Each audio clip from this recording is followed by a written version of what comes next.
So like I said, I'm almost through with all the tools. I'm pretty sure I'm even through with all the tools. Apart from the rest, we have the brush tool, the normal brush tool, which I show you how to sample an area, and you can use it for the masks too. So for example, if I want to use the brush tool for the mask, I'm just going to click it. You can create a mask by, this is masking.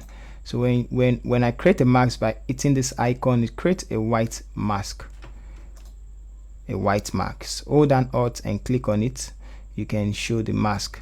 You can Control I to invert the mask. If I hold down Alt, you can see it's a black mask. Control I, it's a white. Control I, it's a black. So now black hides, white reveals. Black hide, white reveals. So see what happens. You can see now I held down Alt and I click on it to hide the mask. Now if I do Control I, it's going to hide the mask, show you the image below.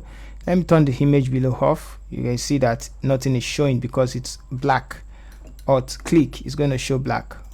Now if I do Control I, it's going to show, because Alt click it's on white. The Alt click is going to go back to the image. So Control I, when the mask is black, it hides. Control I, when the mask is white, it reveals.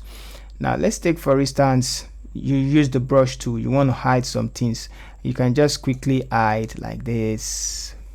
Paint, make sure the foreground color is black. When the mask is white, you use black as the foreground color, and you can change it to white back by pressing this, and then you can paint back. It's going to bring it back.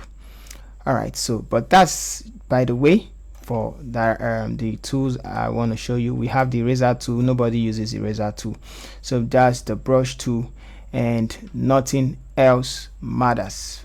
One last thing I would like to show you before we kickstart the main retouching.